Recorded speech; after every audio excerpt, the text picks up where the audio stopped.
Okay, now as we move forward, this will be the last video for this session, for session one.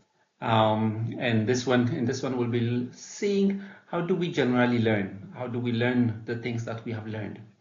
But before we move there, I'd like you to go back, think about back again. So we looked about learning logs, we talked about mind maps, and then we looked at Jesus as the master teacher. I want you to think back on Jesus as the master teacher and think about some of the qualities you mentioned that we talked about that stuck with you. Maybe just prayerfully jot down a couple of those qualities of Jesus that you wanted to have as part of you. You wanted to practice it in your ministry as well, to just as a way of remembering some of the things we talked about yesterday. Okay, so do that for a minute. Just pause it, do that, and we move forward. Okay, so moving forward, thinking about your own learning. So this guy who did the research, he did his research, and what he did is he went out and he asked 4 major questions. And based on the responses of the people on those 4 questions, he came up with these 5 elements in a learning. So how do we learn is the question. Now, what are the major questions he asked? So think about your own learning as you work through the pages 10 to 16. This is where that presentation is on this topic about your own learning. You should have answered the following questions. So these are the 4 questions. How did you learn what you are good at? How did you learn? How did you become good at it? So how did you learn what you're good at? You're good at something. How did you learn it? Second one is, how do you know you can feel positive about what you think you're good at? How do you know, or how can you feel good about what you're doing? You think you are good at something, but how can you feel positive about it? How do you know that you are actually good in that area?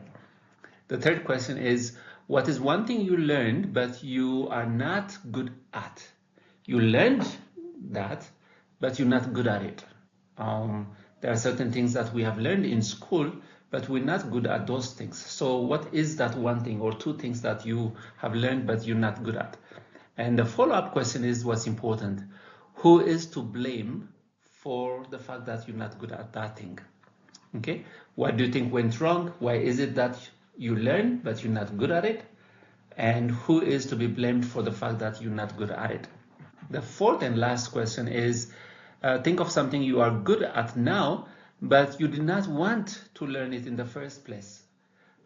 So you didn't want to learn it. You were forced to learn it somehow, but now you're good at it, even though at the beginning you didn't want to learn that. I'm sure there are many things like that.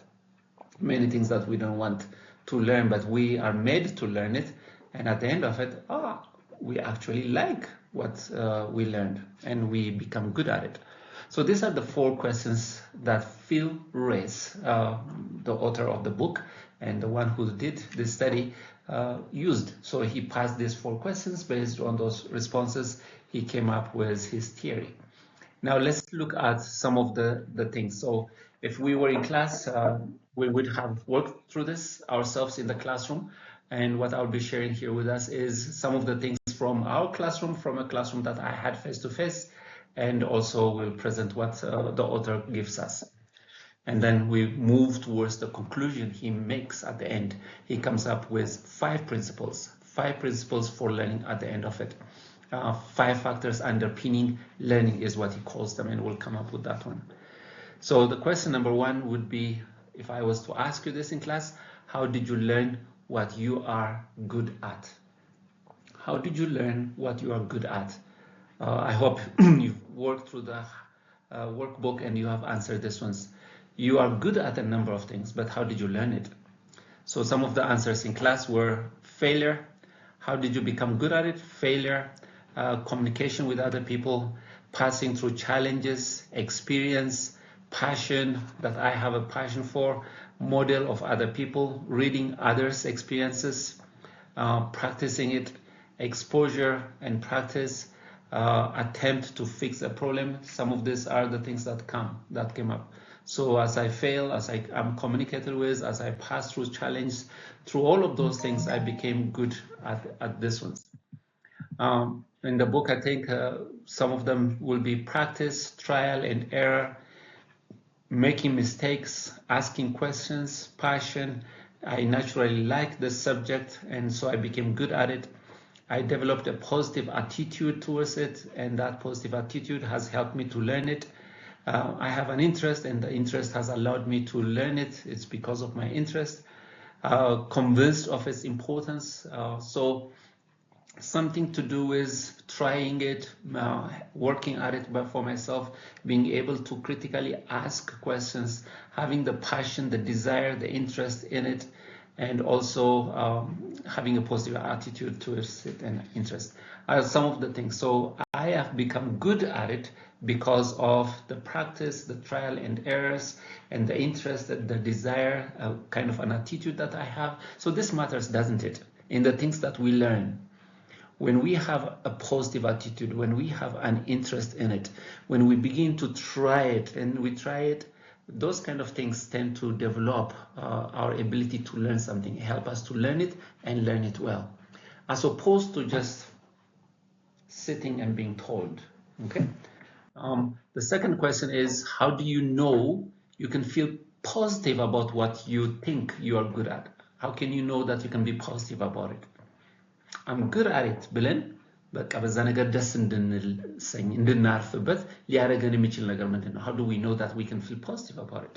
So in the class, I think we got feedback from other people, internal satisfaction, how I feel about it inside me, seeing others benefiting from it, seeing the outcome, what fruits come out of it, fruitfulness, transformation of others, a burden, flows out naturally. It just comes out naturally. When it comes out naturally, I can feel good about it. I can feel it is good. It's not forced. I don't have to be machinaking about it.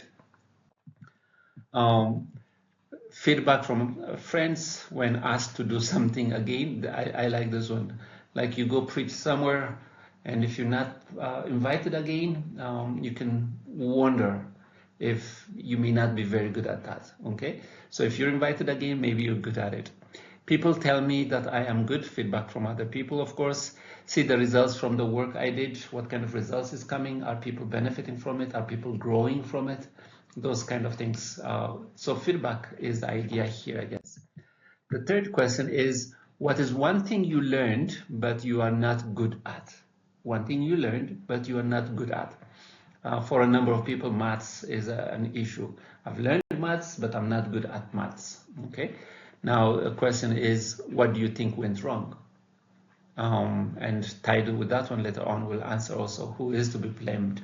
So what went wrong? Why is it that you learned it, but you're not good at? Teacher was not good. Lack of discipline on my side. Lack of practice. I was not allowed to practice it. Lack of concentration. I was not able to concentrate on it. Lack of interest. Those ones are interrelated. If I don't have interest, I won't have the ability to concentrate. If I don't concentrate, if I'm not interested, I may not practice it. I won't have the discipline and all of those ones. So these are the different factors. So I may learn it, but I may not be good at it. So from the book, we have this ones. Convinced myself I did not have the ability for it. I did not like it. I found it too difficult. I didn't think it was necessary. I wasn't given the chance to practice it. I wasn't willing to change myself. My attitude was not there. Interest was not there. I didn't see any results. I wasn't given enough time to be able to understand it. There was no feedback. So all of this ones here, they show why we're not good at it, even though we're learned, even though we are taught it, but we are not good at it because of a number of these reasons. And I think this is so much true in our context. So it's not just giving the information, but allowing the students to be interested in it, to develop the interest, to develop the desire, to be able to practice it is important. Who is to be blamed for it? If I've learned but I'm not good at it, who do we blame for it? I'm curious what you would say. You've learned something, but you're not good at it. Why? Who is to be blamed?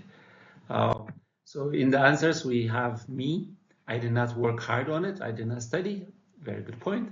But then we have 3 times teacher, teacher, teacher. Not interested in me. I was afraid of the teacher. Did not check if I was understanding. So the teacher was predominantly coming up. Parents were not supportive, kind of things. Friends were negative influences in my life. So everyone, there was somebody who said everyone. I have a question about the everyone dude though. Okay. So in what ways are our responses different from these responses? So as you see these responses from the students here and from the book, from the workbook where he collected it from different people, how would it be? How would your responses be different? Would it be the same? Would it be different? How did you learn the things that you're good at? How would you feel good at it? Uh, there are things that you've learned but you're not good at. Why is it? Who would you blame? So what would be the answers that you have, and would they be similar? I think they probably will be similar for the most part. And the question here is, what would you make of the fact that most of the students have said the teacher is to be blamed? We will see in our next session the who should be blamed if students are not learning will be a question I will ask, and we'll be talking about it. So most of these people are blaming the teacher. Why would they be blaming the teacher? What would the teacher have done for it? So the last question is question number 4. Think of something you are good at now, but you didn't want to be doing it in the first place. What kept you going? You didn't want to be in the class. You didn't want to be learning that, but you were learning it. You learned it, and at the end of it, you in fact became very good at it. So what kept you going? So the answers that came up were, it was something I needed to do badly. I worked hard to succeed, so I became good at it because I worked hard to succeed. A teacher kept encouraging me, even though I found it difficult at first. Others believed in me. Others kept encouraging me because of prayer, financial motivation, job-wise. This gave me promotion, career prospects, possible jobs that I may be able to find in that area. So these were some of the questions for number 4. Now, based on these ones, like I said earlier, Phil Race comes with these 5 principles. 5 principles in learning. What are these 5 principles that are important according to him in being able to learn, in how we learn? So the first one is wanting to learn, a desire, an interest, a positive attitude towards learning. The second one is needing to learn. I need this. I must learn this. I need this because of job-wise, or because I want, if I am to serve, if I am to do this, I need this one. So a sense of a need in it. So wanting to learn, a need to learn, and then learning by doing. This is the idea of practice. So when I want it, when I feel a need for it, and when I'm given opportunity to practice it.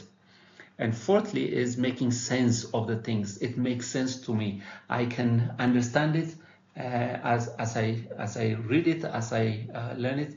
It makes sense. I am being able, I'm being enabled, allowed to analyze whatever I'm learning. I'm not just embracing it. I'm not just taking it in, but it is making sense. I can see how it applies to me. It's not just an ideal thing, but it is something related to my situation. So it makes sense. Oh yeah, I can use this. This is what it means, and I can relate whatever I'm learning to my real life situation. So it makes sense to me. It's not just that I am able to understand it, but I'm also seeing its relevance to me. So it is making sense. Finally, learning through feedback. As I'm doing it, as I'm learning, people are giving me feedback in it.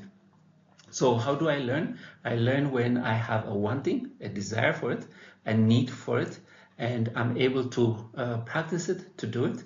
I'm able to see its relevance for me, and finally, I'm receiving feedback for it. So finishing up this section, This will be our reflections for us to think about. What did you learn about your own learning? What does it tell you about how learning happens for other people? So you've just seen this, and you can reflect back on the way you yourself learn. How do you learn the things that you're good at? And then based on that one, the way you learn is probably the way other people also learn. If you learn as you are interested in it, as you see a need for it, then the same is true for your students. They need to see an interest. They need to develop an interest. They need to see a need for it. If you're learning by practicing, then there's other people also would like to practice it. If you learn the things that actually make sense to you, relevance for you, then other people will also want the same thing. And if you learn by receiving feedback, then the same true with other people as well. So these are very important ideas we're learning in terms of how do we learn. Okay, so with this, we'll finish for today with this first session of it as well. And I hope it has been helpful for you. Bless you again.